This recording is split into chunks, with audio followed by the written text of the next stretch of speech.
Melanjutkan pembahasan kita.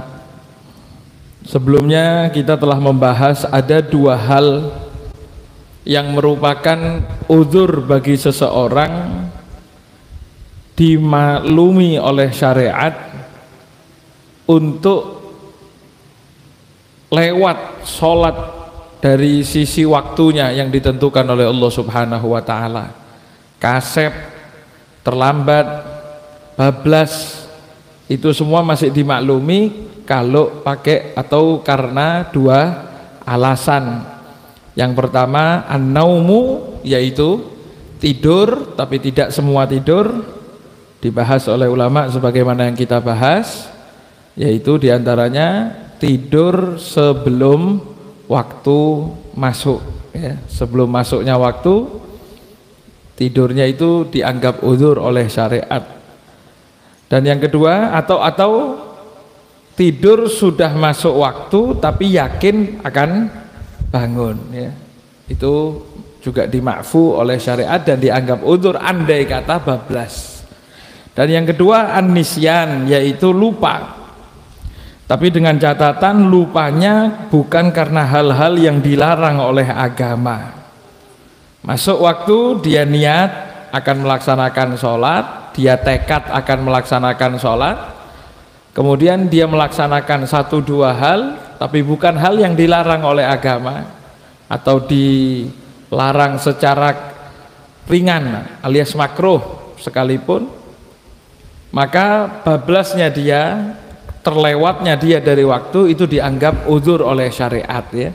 Itu yang kita bahas pada pertemuan sebelumnya.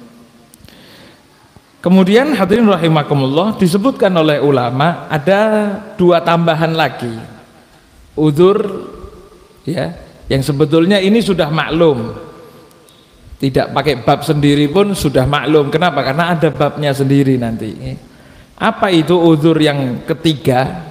Ya, tidak ada di matan Safinah tapi disebutkan oleh ulama, yaitu ikhrajuha an waqtiha li'udhri jam'it ta'khir. Seseorang boleh lewat dari waktu sholat, belum mengerjakan sholat, tapi tidak dosa alias uzur. Apa itu? Ketika melewatkan waktu sholatnya tapi akan sholat jamak takhir, ya. Berarti kan ketika jamak takhir sholat duhur sama asar di waktu asar, maka duhur terlewat begitu saja itu tidak dosa. Lu kan tidak sholat, iya, tapi kan nanti takhir memang niatnya. Cuman dengan catatan, ya, dengan catatan banyak dilupakan oleh sebagian masyarakat. Ketika jamak takhir, maka tetap harus niat takhir sholat di waktu yang awal. Jadi hukumnya harus wajib. Ketika akan jamak takhir, misal perjalanan Surabaya jam 9 pagi jalan. Surabaya kan berapa jam? 7 jam katakan, nggih, 7 jam. Kecuali masih sini kalau bawa ambulan bisa 4 jam 5 jam. Oke, kalau sampean kepengin cepet pasang ono ambulan tontore. 7 jam, 9, 10, 11, 12, 1, 2, 3, 4. Berarti kan nanti sampai Surabaya asar. Sudah asar itu kan, nggih. Daripada berhenti-berhenti saya mau jos sudah langsung nanti sekalian takhir. Lah itu niat takhirnya bukan jam 9. Silahkan sampean mengatur jadwal akan sholat jam 4 nanti. Tapi ketika masuk waktu zuhur kan tidak ada sholat nanti itu, nggih. Tidak sholat sampai masuk asar sampai Surabaya. Lah di waktu zuhur itu bukan dilewatkan waktu zuhur begitu saja.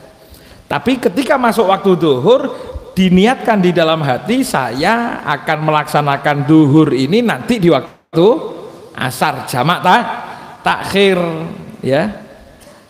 Itu harus. Jadi tidak boleh asal pokoknya jam 9 sudah ngomong nanti takhir wis, lewat zuhur ndak niat apa-apa, ndak keretek apa-apa sama sekali. Lah ketika sampai masuk asar kok ndak keretek apa-apa, berarti dia sudah masuk zuhur ndak niat takhir. Itu jatuhnya bukan takhir tapi qadha itu nanti, karena dia tidak niat apa-apa tadi zuhur. Jadi tidak boleh niatnya sebelumnya. Masuk waktu harus niat di waktu yang pertama tadi itu zuhur atau maghrib, karena maghrib sampai isya kan ya. Nah, ketika maghrib atau zuhur itu harus niat saya mau takhir. Habis gitu lanjutkan lagi sudah perjalanannya. Yang tidur silahkan tidur lagi. Sampai boleh niat itu sekiranya sholatnya masih keburu, masih nutut orang sholat zuhur berapa menit, karena musafir kan 2 rakaat boleh, nggih, musafir 2 rakaat boleh, berarti sholatnya 2 rakaat berapa menit? 2 menit katakan ya, 1 menit ya, modelnya 1 menit 1-2 menit sebelum masuk asar sudah harus niat takhir. Kari asar kurang setengah menit, iya wis mesisan asar wis, itu jatuhnya bukan takhir tapi qadha. Jadi di waktu awal yaitu zuhur atau maghrib sudah niat akan mentakhir sholat zuhurnya ke asar atau mentakhir sholat maghribnya ke isya. Nah, ini banyak dilupakan Pak, pokoknya takhir lolos gitu saja, musafir, kecuali niat memang saya mau sholat asar. Banyak kasusnya ini terjadi di waktu maghrib. Habis perjalanan capek tidurnya mulai jam 5 sampai isya bangun-bangun jam 9 ya. Ini karena tidurnya masih masuk akal kan, masih uzur nggih. Tapi niat takhirnya itu bukan takhir namanya sekarang, tapi qadha sholat, karena dia tidak niat takhir di waktu maghrib nggih. Jadi ketika nanti sholat isya ojo ngomong takhir, karena memang waktu maghrib tadi tidur, tidak takhir itu namanya, tapi qadha ya. Dosa? Tidak dosa karena tidur sebelum masuk waktunya.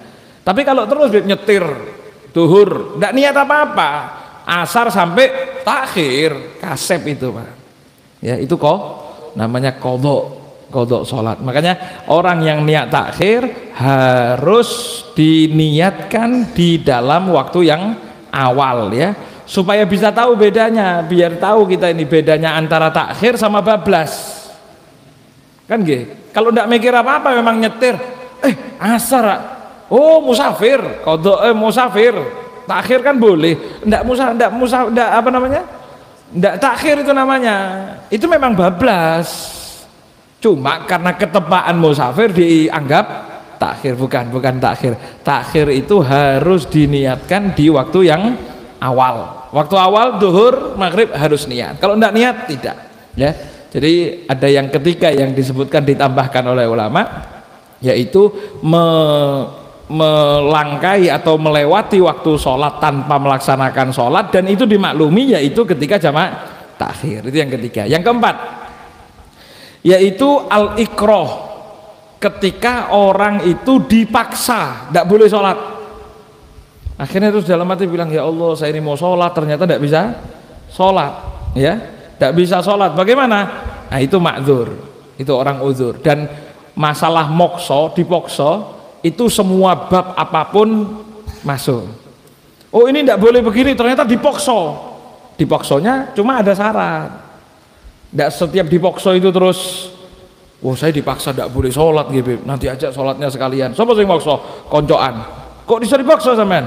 Ya itu tengah-tengah main remi Bib, kata konco saya ta sampean sholat sih iki gak ono musuh iki.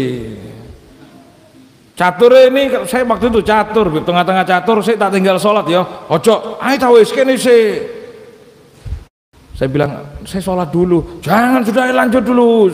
Ini satu permainan sampai asar. Saya dipaksa gitu. Itu bukan dipaksa, memang doyan Bang. Lah ngomong dipaksa dalam semua bab fikih, semua bab fikih dipaksa itu tidak serta-merta dikatakan dipaksa, harus ada syaratnya. Kalau syaratnya terpenuhi maka baru dikatakan terpaksa ya. Sebagian ulama menyebutkan syaratnya ada 7, disebutkan oleh Syekh Fadl bin Abdurrahman Bafadl dalam kitabnya Manahilul Irfan. Paling umum syaratnya ada 4, saya sebutkan 4 syaratnya. Apa itu syaratnya? Ini semua semua hukum apapun termasuk sholat. Jangan ngomong dipaksa kecuali syaratnya 4 ini. Kalau 4 ini ada semua, berarti boleh ngomong terpaksa. Yang pertama, kudratul mukrih ala tahqiqi ma haddada bihi. Ya.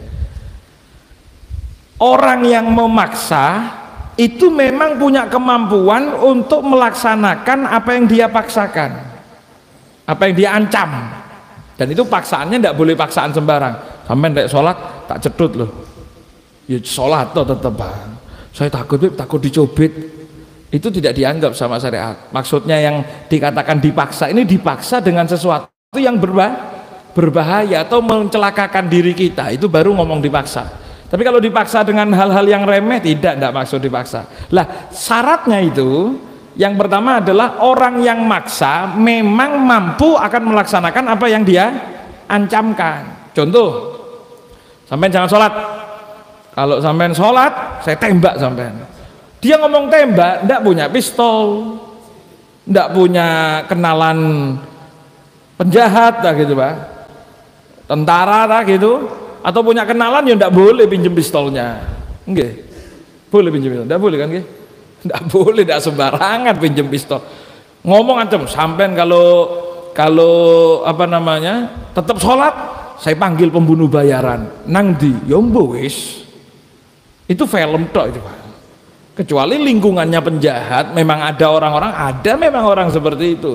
Tapi kalau ancaman-ancaman itu hanya ancaman yang cuma nakut-nakuti, yang ternyata orang yang memaksa itu tidak mungkin bisa melaksanakannya, maka tidak bisa orang itu mengatakan lagi dipaksa. Saya dipaksa apa? Mau ditembak nggih Beb? Siapa yang ngomong nembak? Itu anak ini Beb, anak ini, karena anak tidak mungkin bisa menembak. Ya, jadi tidak bisa ngomong dipaksa kecuali yang maksa memang bisa melaksanakan apa yang dipaksa. Yang kedua, orang yang dipaksa juga tidak mampu untuk melawan ataupun kabur. Orang yang dipaksa tidak mampu untuk melawan. Jangan sholat. Kalau sampai tidak sholat, kalau sampai masih sholat, hati-hati. Saya bunuh sampai pakai pisau. Wah, Beb itu orangnya memang kejam itu Beb, berani Beb. Tapi padahal bisa kabur, wongnya turu Pak. Yang ngancem bisa, yang ngancem tidur, teman bisa sholat, bisa kabur, bisa minta tolong, itu namanya bisa membela diri. Maka tidak bisa ngomong dipaksa kalau bisa bela diri, entah jerit-jerit, minta tolong atau apa. Ketika bisa membela diri entah dengan minta tolong, kabur ataupun yang lainnya, maka tidak ada alasan lagi kalau dia lagi dipaksa. Itu yang kedua. Jadi yang pertama, orang yang maksa memang mampu akan melaksanakan ancamannya. Yang kedua, dia tidak bisa bela diri. Yang ketiga, donnul mukroh annahu matam tana'a fa'alal mukrih mahaddadabe. Yang ketiga, kita yang lagi dipaksa ini yakin ataupun menyangka orang itu betul-betul akan melaksanakan apa yang diancamkan. Misal sak koncoan main catur terus ngomong ini, wis Mas, apa namanya, gak usah sholat sih, main sih, sampean main dulu, kalau sampean tidak main tak suduk sampean, saya tusuk sampean. Bib, itu mantan preman Beb, tidak segan mateni wong Beb. Cuma sampai tanya, iya sik ta, kalau sekiranya sampai tetap tinggal sholat, kira-kira disodok ndak? Kira-kira ditusuk ndak? Ya ndak kira Beb, urusan cuma catur mosok kira ditusuk. Lah itu walaupun preman asli tapi tidak mungkin melaksanakan, maka sekarang tidak bisa mengatakan dipaksa karena kita nyongkok tidak akan dilaksanakan. Tidak mungkin Beb, dibunuh tidak mungkin ya. Itu yang ketiga. Yang keempat, ini yang lebih penting juga nih Pak. An la takuna lil mukroh qarinatu ikhtiyar. Tidak ada tanda-tanda dia punya pilihan di sana. Contoh segini, ini saya kasih contoh. Misal ada satu orang mokso, ini ngomongkan semua bab ini kan nggih, semua bab. Contoh begini. Ada orang tiba-tiba datang ke sampean ngomong gini, istri sampean ceraikan, istri sampean ceraikan. Iya. Ceraikan istri sampean. Wah, Beb, ini preman sungguh itu, Beb. Memang dia berani bunuh orang. Dan saya yakin kalau saya tidak nyeraikan itu pasti dibunuh saya ini, Beb, bisa berani, betul. Lah, itu andai kata dipaksa sah, tapi syaratnya tidak ada pilihan dari dirinya. Contoh begini, sampean ceraikan istrinya. Oh iya, ayo Thomas jangan. Ceraikan, kalau tidak ceraikan saya bunuh kamu. Saya kasih waktu 5 menit, ceraikan. Lah terus yang dipaksa ini ngomong gini, iya wes, saya cerai 3 sudah istri saya. Loh sing ngongkon 3 itu siapa? Yang nyuruh 3 ini siapa? Kan tidak ada. Itu jatuh walaupun dia dipaksa. Kenapa? Karena pilihan 3 itu dirinya. Padahal kan yang nyuruh cuma suruh cerai. Karena dia kata ya sudah saya ceraikan, jatuh berapa? 1. Lah tapi nyuruh 3 ini siapa? Lah contoh begini, sampean jangan sholat. Jangan sholat. Nggih wis. Sudah, satu permainan lagi. Dan ternyata dia ngomong gini, Mas mesisan 2 permainan sudah, saya nurut sama sampean. Pokoknya apa kata sampean? Lah yang mokso nyuruh 1 permainan kok sampean yang nowo 2. Ini andai kata dipaksa temenanan, betul-betul dipaksa, maka hukumnya tetap dosa. Sampai tidak sholat itu tetap dosa. Kenapa? Karena tadinya dia minta 1, kok terkarang 2. 2 ini pilihannya siapa? Pilihannya yang dipaksa. Maka itu hukumnya tidak jadi dinamakan dipaksa. Jadi orang ngomong dipaksa, ini aturannya. Semua hal bab fikih, saya terpaksa, saya terpaksa. Lah kalau tidak ada apa-apa tidak boleh. Terpaksa itu ada syaratnya. Ya itu tadi. Jadi ada 4. Kalau dari kesimpulan 4. Yang pertama tidur, yang kedua lupa atau jamak takhir, yang keempat adalah sedang dipaksa dengan segala syarat-syaratnya. Nah, hadirin rahimakumullah. Kemudian ketika kita tahu sholat itu tidak ada uzur untuk dilakukan dilangkahi dari waktunya, sampai Allah Subhanahu wa taala berfirman inna sholata kanat 'alal mu'minina kitaban mauquta. Sesungguhnya sholat itu bagi orang mukmin sudah ada ketentuan waktu yang ditentukan oleh Allah Subhanahu wa taala, mauquta. Nah, ketika ada waktu, mana sholatnya yang harus dilaksanakan di mana? Bebas di mana saja. Yang penting jangan keluar waktu. Cuman yang lebih afdol jelas adalah sholat di awal waktu. Jadi sholat di awal waktu itu afdolnya amal ibadah seorang hamba di hadapan Allah Subhanahu wa taala. Dalam hadis Kanjeng Nabi pernah ditanya, ayyul a'mali afdol? Ya Rasulullah, amal apa sih yang paling afdol itu? Yang hebat itu kayak apa amalnya? Rasulullah menjawab, as-sholatu li awwali waktiha, yaitu sholat di awal waktu, adzan, sholat. Bahkan dalam kitab Al-Jawahirul Lu'lu'iyah itu disebutkan Pak, ada tingkatan orang-orang ahli surga yang melewati sirat dengan sukses. Itu ada 3 tingkatan. Yang pertama melewati dengan cepat, wajahnya bersinar bagaikan matahari. Ketika ditanya apa amalan kalian kok sampai dapat kemuliaan seperti ini, wajahnya bersinar bagai matahari, ya, maka beliau itu menjawab, kami ini belum masuk waktu sudah ada di masjid. Jadi belum adzan sudah di masjid, ya. Itu orang hebat, itu orang yang paling top. Yang kedua, di bawahnya lagi bagaikan rembulan. Ketika ditanya gimana amal kalian di dunia, kami ini adzan masuk masjid, ya. Yang ketiga, ketika dipanggil adzan kami siap-siap langsung ke masjid. Lah saya panjenengan sing ndi? Yang mana? 1, 2, 3. Isya ini alhamdulillah, Isya ini masuk yang pertama kan nggih? Isya ini masuk yang pertama. Kenapa? Karena belum masuk Isya sudah di luar biasa matahari semua nih nggih.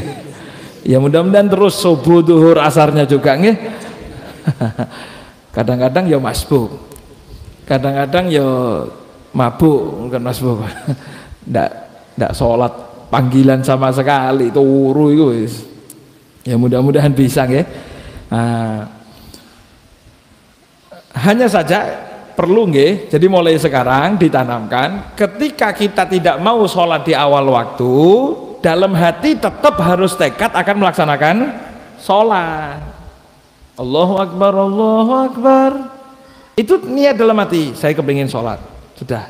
Itu andai kata ternyata dengan udzur-udzur yang tadi itu tidak dosa. Tapi kalau memang tidak niat sama sekali, kemudian ada satu terjadi hal yang lain sebagainya, maka itu tetap dosa. Kenapa? Karena memang belum niat akan melaksanakan sholat, ya, belum niat akan melaksanakan sholat. Bahkan kalau sudah niat tadi itu, masuk adzan Allahu Akbar, saya kepengen sholat, sebentar lagi sholat sih, kok ternyata wafat, meninggal duluan, itu dihitung seakan-akan sudah sholat, karena niatnya, tekadnya itu sudah betul, bagus itu, okay? Maka mulai sekarang ketika kita ini dengar adzan langsung niat sholat, walaupun belum sempat sholat duluan, oh masih kotor tangan beb, atau masih najis ini beb, atau masih belum mandi beb, atau begini, silahkan, tapi hati niatkan akan melaksanakan sholat, itu penting lagi, penting. Kemudian ada beberapa masalah, ada beberapa kasus, beberapa keadaan yang ternyata sholat awal waktu sama ditunda sedikit itu lebih afdol ditunda. Kan kita ngomong tadi nggih, sholat itu paling afdol di awal waktu. Tapi ada beberapa keadaan disebutkan dalam kitab Buqyah, 27 keadaan, 27 keadaan yang mana sholat awal waktu sama agak dimundurkan sedikit ternyata lebih afdol dimundurkan. Makanya pertemuan sebelumnya saya ngomong, kita ini ngaji itu pentingnya seperti itu. Kadang-kadang kita ini belani awal waktu sholat ternyata salah, malah kata ulama tunda dulu, justru kamu menunda lebih afdol daripada sholat di awal waktu, kan nggih. Nah, di antaranya saya sebutkan ini, tapi nundanya itu bukan sampai keluar, ini ngomongin nunda sampai tetap di waktu. Jadi misalnya mau sholat zuhur di awal, adzan setengah 12 langsung sholat, sama nanti bib setengah 1 atau jam 1, jam 12 setengah 1, mana yang lebih afdol? Yang lebih afdol jam 12 setengah 1, yang lebih afdol jam 1. Apa aja keadaannya? Yang pertama, as-sobiyu alima bulughahu athna al-waqti bisinni, apabila ada seorang anak yang dia belum balik, dia belum pernah mimpi, dia belum haid, ya, maka hitungan baliknya pakai apa? Hitungan baliknya pakai umur. Pas 15 tahun hijriah, maka sekarang dia hitungan balik, karena tanda-tanda yang lain tidak ada. Jadi tidak ada ceritanya orang sudah 17 ngomong belum balik, itu tidak bisa, Pak. Umur pirol 17 wis balik durung, saya belum pernah mimpi kok, saya belum pernah haid kok, tidak bisa. Pokoknya 15 itu balik, mau mimpi tidak mimpi, dan hitungannya hitungan hijriah, ya. Contoh lahir tanggal 7 Rajab misalnya, tanggal 7 Rajab tahun 1400 misal, 1400, berarti 1415 tanggal 7 Rajab di jam yang sama ketika dia dilahirkan, maka hitungannya dia sekarang balik. Lahirnya jam berapa? Lahirnya jam setengah 2 siang, lahirnya setengah 2 siang, belum haid, ya tidak pernah mimpi sama sekali. Sekarang begitu adzan sholat tanggal 7 Rajab 14 berapa? 1415, kan sudah 15 tahun pas ini, ya. Dia akan melaksanakan sholat awal waktu sama nanti nunggu setengah 2, mana yang lebih afdol? Tunggu setengah 2. Berarti kalah. Andai kata dia sholat Allahu Akbar setengah 12 sama nanti setengah 2, yang lebih afdol adalah sholat setengah 2. Kenapa? Karena hitungan sudah balik itu jelas berbeda dengan yang belum balik. Andai kata dia sholat sah sudah sholatnya, tapi tetap lebih afdol ditunggu dulu. Itu yang pertama. Ya ini cuma jarang, Pak, jarang sekali pemenang tambah tahun ke belakang ini nggih, tambah cepet balik, Pak, tambah cepet, ya semua dari segi makanan, dari segi apa yang ditonton, ya. Yang kedua, liman ghalabahun naumu ma'a sa'atil wakti, bagi orang yang sudah ngantuk berat. Orang ngantuk berat sampai andai kata sholatnya kaki gak tepak, tetap sholat Allahu Akbar. Itu sholat awal waktu sama apa namanya? Kenapa? Hah? Kenapa? Menunda? Enggak. Sholat sama awal waktu tapi geleyang kabeh. Sholatnya tidak jelas semuanya. Kenapa? Karena mau baca Bismillahirrahmanirrahim, Alhamdulillahirabbil alamin, Ar-Rahmanirrahim. Nah, sholat awal waktu sambil ngantuk-ngantuk seperti itu mendingan tidur dulu, tapi dengan catatan waktu masih panjang. Kalau waktu wis mepet, 2:30, Assalamualaikum, ngantuk gak kuat aku ini. Sholat toh, sebentar lagi ya adzan asar, gak kuat, ceket moto ini. Sholat toh tetap mesti ceket. Kenapa? Karena sudah tidak ada waktu untuk ditunda lagi. Tapi orang yang sudah kadung ngantuk berat, ya ngantuk berat, ceket moto bahasa kita, mata wah ceket ini Beb, mendingan tidur dulu tapi dengan catatan waktu masih lama. Jadi kalau tidur duluan nanti sholat 1:30 katakan begitu nggih, sholat 1:30 sama 1:30 tapi ceket moto, mana yang lebih afdal? Lebih afdal yang 1:30 malah. Lah seperti itu ilmu. Kadang enggak ngantuk-ngantuk demi itu bukan hebat, salah kaprah. Yang lebih afdal justru itu, ya. Yang lebih afdal seperti itu. Lagi. Kemudian saya baca sebagiannya saja, nggih. Ada keadaan-keadaan yang jarang terjadi atau hampir tidak pernah terjadi. Yang ketiga, yang selanjutnya, waman tayakkonal jamaah. Waman tayakkonal jamaah. Siapa orang yang kalau sholat awal waktu akan sholat sendiri, tapi kalau ditunda dulu maka akan dapat jamaah. Mana yang lebih afdal? Tunda dulu dapat jamaah, jangan sholat sendiri, karena sholat sendiri ini tidak bagus sama sekali, tidak bagus. Bahkan oleh ulama itu dulu kalau sudah jangan kan sholat sendiri, ketinggalan rokaat, jangan tidak ngomong sholat sendiri nih Bang. Ulama dulu itu disebutkan dalam kitab Al-Bajuri, orang dulu itu ketika ketinggalan jamaah, sholatnya ketinggalan 1 rakaat 2 rakaat, itu apalagi ketinggalan jamaah di masjid, itu selesai sholat akan disambangi sak masjid. Kenapa? Adamullah ajrokum, sing sabar nggih, kehilangan pahala. Jadi kayak orang kematian itu, kepaten, orang kena musibah, akan dinukil di situ, laisal musab man faraqal ahbab walakinnal musab man hurimat thawab. Orang yang tertimpa musibah itu bukan yang ditinggal sama anggota keluarga, tapi orang yang tertimpa musibah sebenarnya adalah orang yang kehilangan pahala. Ya, orang kehilangan pahala itu perlu ditakziahi. Jadi ada orang tidak sholat, coba insya Allah sholat jamaah kabeh. Mari sholat geruduk nanti, ya Allah, anu nggih sing sabar nggih. Enten napa niki? Sing sabar. Mboten jamaah panjenengan nggih.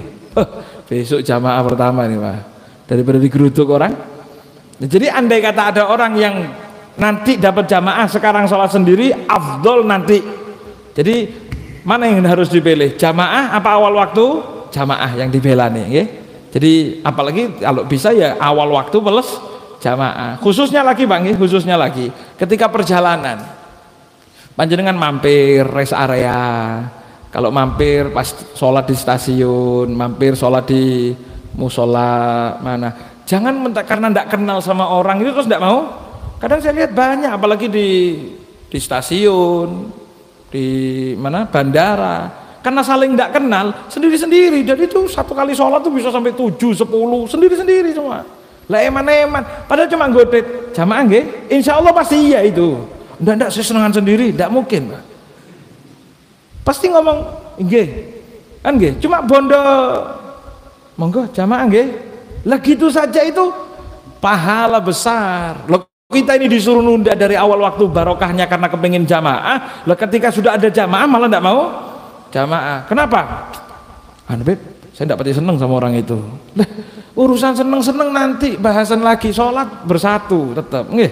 Jadi nunda waktu dari awal waktu lebih afdol kalau memang yakin akan dapat jamaah. Kecuali tidak yakin, Beb ini semua sudah sholat apa namanya, atau saya tidak ada teman sama sekali, tidak ada orang masuk masjid nih Beb, saya tunggu, tidak tahu ada apa enggak, ini jangan. Tapi kalau yakin pasti ada yang masuk, misal sudah sholat, mau sholat ingat di situ tadi ada orang yang mandi itu, mesti durung sholat itu. Entah nono nunggu setengah jam, tidak apa-apa. Tunggu setengah jam demi jamaah ya. Kemudian walida imi hadas rojal inqita, bagi orang yang punya hadas terus seperti perempuan yang istihadah atau orang laki beser, ini beser, yang punya penyakit beser, dia berharap kalau misalnya Beb ini biasanya beser nih kumat setengah jam 1 jam Beb, atau sak jam insya Allah biasanya berhenti. Atau misalnya ini Beb, ini kalau misalnya beser nih kumat, saya minum obat tuh biasanya reaksi 1 jam lagi. Lah ketika sholat sekarang itu kan sholatnya dengan hadas, tapi yang ma'fu kan gitu, boleh sholat sekarang, silahkan boleh sholat. Cuman andai kata bisa nanti yakin ataupun akan berharap ada hilang itu hadasnya, maka lebih baik ditunda. Misal contoh, ada perempuan istihadah terus Beb, ini saya punya pil Beb, katanya dokter kalau memang keluar lagi minum saja, insya Allah dalam setengah jam 1 jam berhenti itu nanti istihadahnya. Maka sekarang mendingan nunda untuk minum pilnya sampai nanti 1 jam lagi akan sholat, lebih bagus daripada sholat di awal waktu tapi sambil istihadah ya. Jadi hadas yang terus menerus itu lebih bagus, kalau ya insya Allah ada harapan akan berhenti, ditunda saja berhenti.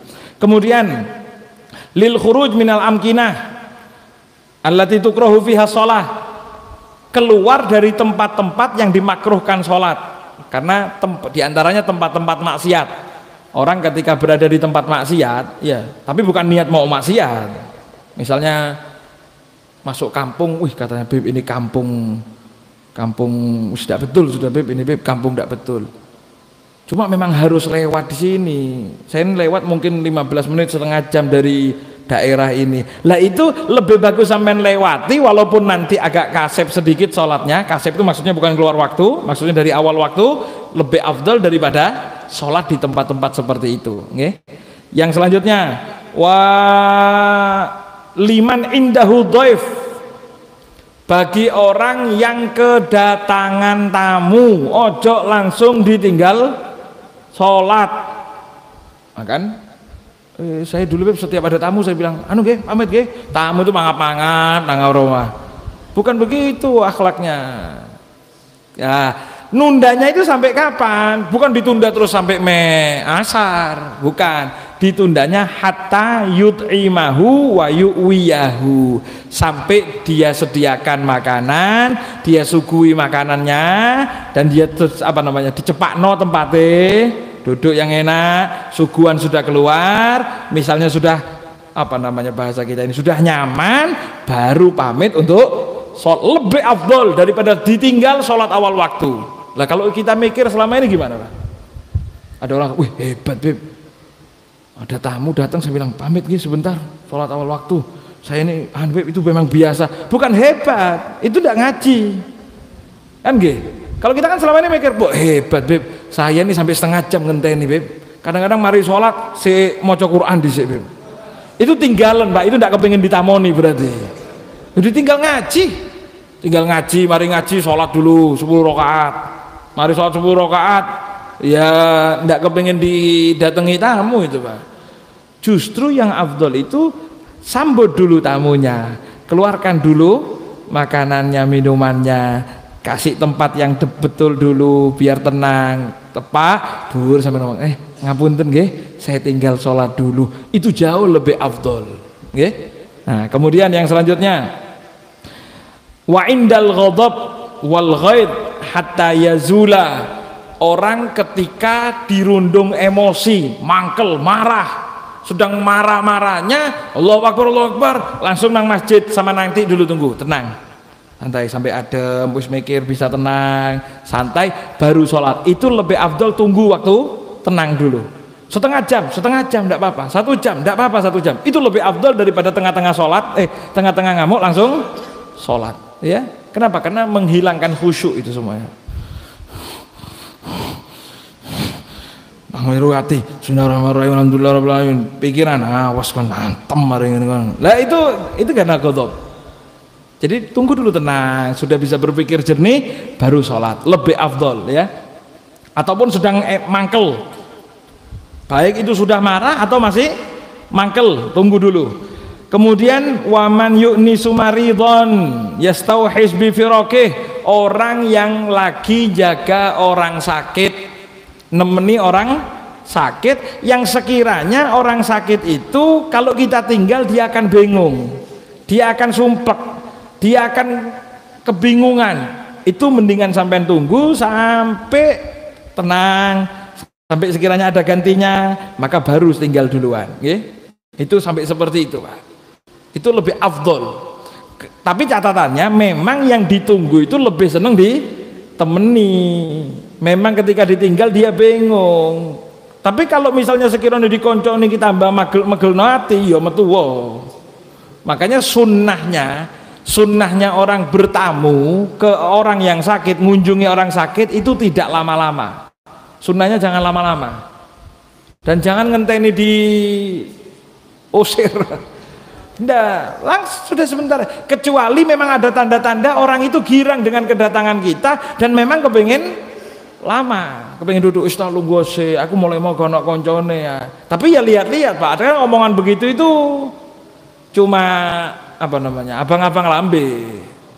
Sik, nang kene dhisik. Oh nggih lho, nggo. Kopi. Akhirnya yang sakit gak metu-metu. Ndak, sekiranya memang orang itu seneng ditemani, bingung kalau ditinggal, maka lebih bagus temani dulu. Nanti sholat, oh tunda dulu sebentar, tidak ada masalah, ya. Kemudian wa mustaghilun bidabhi bahimatin musyrifatin alal halak au it'amiha. Dan orang yang sedang sibuk ataupun bingung akan menyembelih binatang yang menuju mati. Misalnya binatang tabrakan, dia ini kalau dibiarkan bisa mati gara-gara tabrakan, mendingan langsung disembelih. Kalau nyembelih itu berapa menit? Kan lumayan itu nggih. Mulai nyembelih sampai lain sebagainya repot, itu bisa setengah jam, 1 jam lebih. Adzan, mending mana itu? Sembelih dulu, selesaikan sembelih. Ataupun orang yang sedang ngasih makan binatang, ya, yang memang sekiranya kalau ditunda itu ini sudah kelaparan, mulai pagi tidak dikasih makan, kasih makan dulu baru tinggal sholat, ya. Kemudian au qatli nahwi hayyah, ataupun orang yang sibuk ataupun bingung karena ada ular, maka bunuh dulu ularnya baru kemudian tinggal sholat. Daripada sholat sampai tolat-tolat akhirnya gara-gara ulo. Tunggu dulu, iya.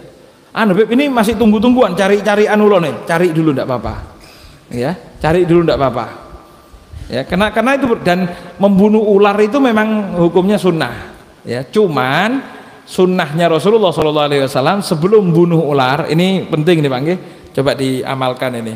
Kalau ketemu ular, sebelum membunuh ular, sunnah dari Rasulullah indarul hayyah, yaitu ngasih peringatan kepada ular tersebut. Jadi sebelum dibunuh dikasih peringatan. Mau bahasa Indonesia, bahasa Arab, bahasa Jawa, Madura silahkan. Ngomong sama ular itu kalau bisa.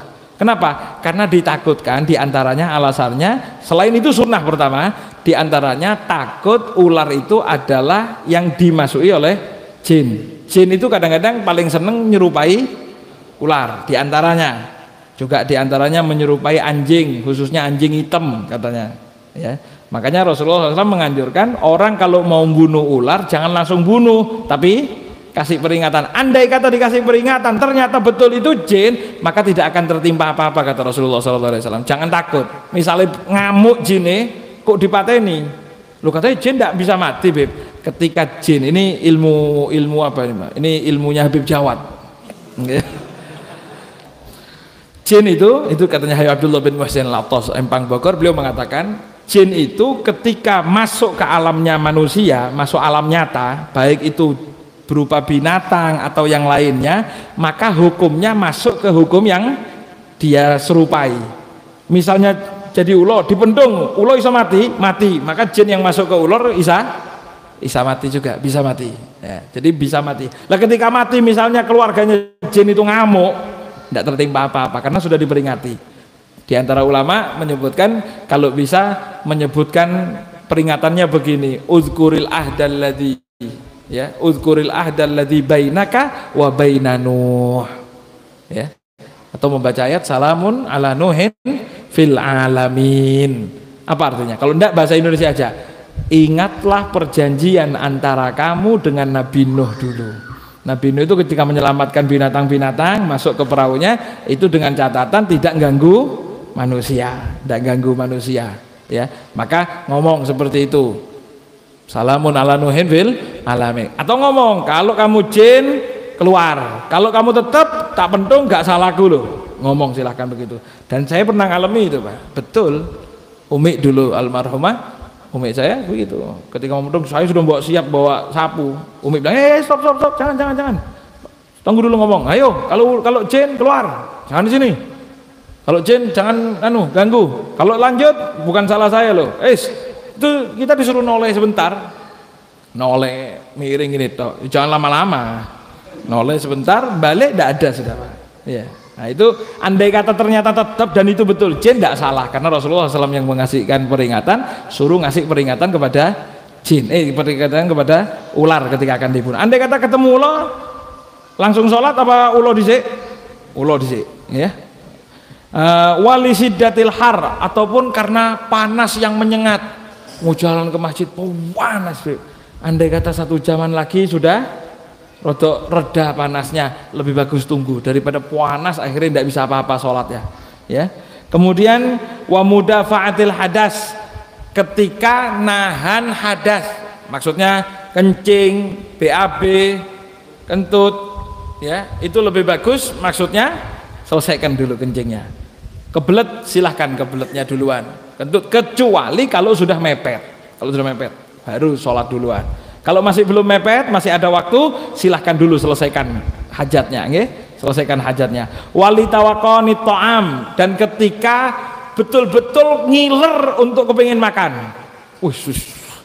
Beb, mulai tadi sate ini terbayang-bayang sudah Beb, mulai tadi sudah ya Allah, enak model, misal Bang, tapi kari kebacut kan teman-teman. Iya kalau kita ngomong begini, yang kelaparan. Yang belum makan mulai tadi kan bisa lah. Andai kata pikiran tuh tidak bisa konsen sudah kepengen makan, maka sunnahnya makan duluan. Makanya dikatakan al asya qabla al isya. Sebagian istilah peribahasa mengatakan al asya qabla al isya. Makan malam dulu sebelum sholat isya. Itu kalau memang sudah ada makanannya. Tapi kalau masih sedia dulu mau beli nasi goreng dulu sholat itu bukan jadi dalil ya. Nanti pengajian keluar dulu makanan buru sholat, enggak, sholat dulu. Tapi andai kata enggak bisa ditahan ya sudah, baunya sate itu tercium di hidung, nah, sudah itu model-model orang kelaparan langsung makan duluan saja ya. Begitu juga orang yang akan sholat awal waktu tapi tidak nemu air, bisa tayamum. Tapi dia yakin, Beb, ini PDAM sudah pengumuman setengah jam lagi hidup. Bagaimana? Tunggu setengah jam lagi karena azan lebih bagus sholat pakai air, walaupun bisa tayamum. Ataupun sekarang sholat tidak nemu baju, ya. Ataupun sekarang sholat masih lemes ini, Beb, masih lemes, tidak mampu berdiri kalau sholat sekarang. Sebentar lagi biasanya kalau sudah habis minum obat ditidurkan sebentar 5 menit, 10 menit, setengah jam, insya Allah seger bisa berdiri. Jangan sholat sekarang, nanti tunggu berdiri saja, lebih afdol. Kalau mau langsung sholat duduk boleh, sah, tapi lebih afdol bernunggu bisa berdiri ya. Itu diantara yang disunnahkan untuk mengakhirkan. Nah, kemudian hadirin rahimakumullah, saya tambahkan mesisan sekalian. Untuk orang yang punya tanggungan sholat, ya, maksudnya punya tanggungan sholat belum dikodok, bagaimana hukumnya? Harus dikodok, dan kodok itu banyak yang salah di masyarakat. Kodok itu tidak harus menyamakan waktunya dengan waktu sholatnya. Misal saya kemarin lupa sholat zuhur, bukan berarti kodoknya ini harus nunggu zuhur, tidak. Kodok itu kapanpun. Bahkan waktu-waktu yang haram sholat itu juga boleh sholat karena kodok. Ya Allah, tadi malam belum sholat isya nggih saya, subuh sudah bangun, mari sholat subuh buru eling, kan itu tidak boleh sholat sampai terbit matahari. Itu walaupun tidak boleh sholat, itu sholat yang apa? Tapi kalau sholat yang kodok wajib harus langsung. Lah ketika orang itu punya kodok, maka sunnah untuk mengkodoknya itu secara urut. Kalau bisa kodoknya itu urut. Misalnya, Beb kemarin 1 hari lupa sama sekali tidak sholat saya Beb. Tapi kari kenemenan sedina. Misal, duhur asar lupa tidak sholat. Lah sekarang untuk kodoknya lebih bagus bagaimana? Lebih bagus kodoknya secara urut. Jadi kodoknya urut saja. Misalnya maghrib, duhur, asar, berarti sekarang Marisa ini mau dikodok gimana? Mana dulu? Duhur dulu baru asar ya. Nah, ada sebagian ulama yang mengatakan urut itu sunnah kalau memang semuanya sama statusnya. Sama-sama sholat yang udzur atau sama-sama sholat yang tidak ada udzur kodoknya. Tapi kalau sholatnya itu ditinggalkan, yang satu karena udzur, yang satu karena bukan udzur. Contoh, Beb saya kemarin tidak sholat duhur sama asar. Yang duhur ketiduran, saya bangun memang asar tiba-tiba. Tidurnya jam berapa? Tidurnya jam 10. Berarti udzur apa enggak? Udzur. Sholat asarnya keasikan main bola Beb. Bangun itu tidur, lupa kalau belum sholat duhur, langsung main bola, pulang-pulang maghrib. Berarti kan yang duhur udzur, yang asar tidak udzur. Tadi kan ngomong sunnah tertib nggih, urut nggih. Nah, dalam kasus seperti ini sebagian ulama mengatakan sunnah didahulukan yang tidak punya udzur, yang bal-balan itu dhisik. Kenapa? Karena tidak udzur itu harus langsung. Maka ketika akan mengkodok asar dulu baru duhur ya itu. Kemudian andai kata ada orang yang punya banyak sekali, misal preman tobat, wong males tobat, dulu saya tidak pernah sholat Beb, ya Allah dosa aku. Kalau saya tobat diampuni nggih sama Gusti Allah? Diampuni, alhamdulillah. Tapi sholat toh. Orang ngomong diampuni, orang yang tobat itu tanggungan sholatnya itu tetap wajib, bukan berarti alhamdulillah seperti dilahirkan oleh ibunya kembali. Iya secara dosa, tapi sholatnya harus dikodok itu. Lah sekarang orang yang dulu punya tanggungan sholat banyak, berapa? Tidak tahu sudah Beb, berapa yo? Saya dulu atau tahun kemarin lah, saya ngomong lama-lama, mungkin sebulan kemarin Beb lagi galau-galaunya karena masalah Beb tidak sholat sama sekali, hampir sebulan saya itu tidak sholat. Berapa sekarang yang harus dikodok? Itu sebagian ulama berbeda pendapat ya. Sebagian ulama berbeda pendapat. Ada yang mengatakan hitungannya begini, hitungannya adalah yang diyakini ditinggalkan, yang diyakini ditinggalkan pasti tidak dikerjakan itu berapa lama? Oh ya 1 hari itu insya Allah ada 1 kali. Berarti setiap hari 4 kali sholat, yakin itu sudah ditinggalkan. Atau ada sebagian ulama yang mengatakan yang yakin yang tidak yakin dikerjakan, beda loh itu hitungannya. Kalau tadi kan yang yakin ditinggalkan, kata sebagian ulama yang tidak yakin dikerjakan. Iya tak kerja sholat teman ya. Itu semuanya berarti harus sholat ya. Yang mana? Sampai hitung sendiri sudah keyakinannya yang lebih mantep yang mana itu. Okay? Nah, terus cara kodoknya bagaimana? Cara kodoknya gini Pak, ulama ahli fikih hampir rata-rata berpendapat orang yang meninggalkan sholat tanpa udzur itu kan harus langsung kodok, tobat kodokon, dan itu kodoknya, ini mohon maaf, kodoknya harus dilaksanakan ketika punya waktu longgar dan hanya boleh berhenti ketika hal-hal yang mendesak saja. Jadi Beb saya kemarin tidak sholat berapa lama? Sebulan. Berarti 5 kali berapa? 30. Berarti punya tanggungan berapa? 150 kali sholat. 150 kali sholat. Itu 150 kali sholat harus langsung dilakoni karena kan tidak ada udzur itu nggih. Harus langsung dilakoni dan tidak boleh berhenti kecuali hal-hal yang mendesak. Anu Beb saya mau berangkat kerja, silahkan. Pulang kerja tidak boleh megang HP, WhatsApp-WhatsAppan dhisik, wajib sholat. Beb nyopo istri mau duduk-duduk ngobrol dulu, tidak oleh, langsung sholat. Nah itu ngomong hukum fikih seperti itu Pak sebetulnya, nggih. harus sholat. Kenapa? Karena memang dia punya tanggungan, semakin ditunda semakin dosa. Cuman saya bacakan sedikit saja di sini biar ada keringanan lah, nggih, biar ada keringanan. Dikatakan dalam kitab Bughyatul Mustarsyidin, nggih, itu kan kita tahu ya hukumnya aslinya begitu, Pak. Itu kalau orang mau tobat temenanan lakonono itu. Iya, kalau cuma 1 bulan 150, lek pas 3 tahun 365 kali 5 1.500-an lebih, itu 1 tahun. Kalau 5 tahun sampai hitung dewe, itu kan kalau sholat Allahu Akbar, Allah kelenger, Allahu Akbar lagi sholat, sebib makan, monggo silahkan makan, selesai makan, sik tak ngopi-ngopi, ndak oleh sholat. Harusnya begitu, Pak. Karena memang salah dia sama Allah. Nah, cuman nggih, wa min kalamil Habibil Qutb Abdullah Al-Haddad, termasuk diantaranya apa yang diucapkan dan dikeluarkan fatwanya oleh Al-Habib Abdullah bin Alawi Al-Haddad sahibur Ratib. Ini enak ini, Pak, ini yang dipakai.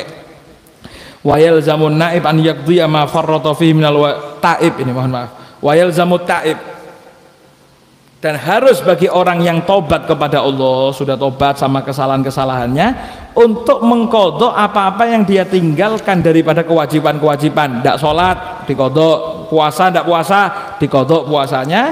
Nah, kata beliau, wa yakunu ala tarohi wal istitoah, tapi cara kodoknya boleh ditunda, boleh santai dulu, santai dan semampunya, min ghairi tadyikin wala tasahul.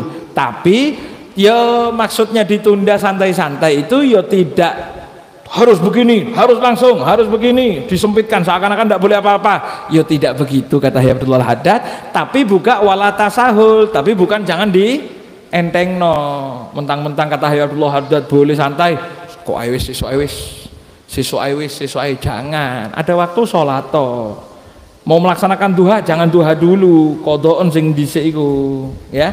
Nah, kata beliau tidak perlu dipersempit, tidak boleh begini juga, tapi jangan di entengno. Punya tanggungan bayar, kapan bayarnya? Ya sudah semampunya, itu maksud beliau, ya. Fa innad-din matinun, karena agama ini luwes, agama ini luwes. Waqad qala sallallahu alaihi wasallam, dan Nabi Muhammad dalam sebuah hadis beliau pernah bersabda, bu'itsu wal bil hanifiyatis samha, atau wal hanifiyatis samha, saya ini diutus dengan ajaran-ajaran yang penuh toleransi. Iya, enggak apa-apa wis. Itu kata Habibullah Haddad, ya. Maka kata beliau, waqala, dan dalam hadis lain, yasiru wala tu'assiru, gampangkan jangan dipersulit. Itu hadisnya Rasulullah. Wahada, kata beliau, ini nih yang tadi pendapat ini aula mimma qalahul fuqaha, pendapat ini menurut saya lebih cocok, lebih bagus daripada apa yang diomongkan oleh orang ahli fikih. Jadi kalau pendapat ulama harus langsung, tidak boleh ngopi-ngopi, tidak boleh cangkruan sih, tidak boleh begini, kata beliau jangan, sudah, kalau pakai itu berat. Jadi bagi orang yang tobat kepada Allah Subhanahu wa taala, ya, jangan ngentengno kodoknya, jangan juga terlalu dianggap berat. Sudah sebisanya. Contohnya yang kemarin Beb saya tidak sholat 2 tahun, ya sudah, setiap sholat duhur lanjut sholat kodok. Bisa 1 kali 2 kali, alhamdulillah. Besok begitu. Kalau sholatnya meninggalkan 2 tahun, Pak, setiap sholat fardu lagi kodok, insya Allah kan 2 tahun ke depan terbayar lunas. Kalau bisa ditambah utangnya 2 tahun, setiap waktu sholat ditambah 2 kali kodok, berarti 2 tahun habis dalam 1 tahun. Ya seperti itulah kata beliau, lebih enak ini. Nggih. Jadi ayo yang mungkin merasa saya dulu iya Beb malas, saya dulu tidak sholat, berapa hitungannya? Ayo sudah, yang kira-kira diyakini tidak sholat berapa? Ya, yang sekiranya koyok-koyok iya itu jelas tidak sholat, Beb. Nah itu ya di apa namanya, di kodok, dan cara kodoknya ikut pendapatnya Habib Abdullah bin Alawi Al-Haddad. Mudah-mudahan kesalahan-kesalahan kita diampuni oleh Allah. Mudah-mudahan yang salah-salah bisa diperbaiki. Amin ya rabbal alamin. Wassallallahu ala sayyidina Muhammadin wa ala alihi wa sahbihi wasallam walhamdulillahi rabbil alamin. Bisirril Fatihah.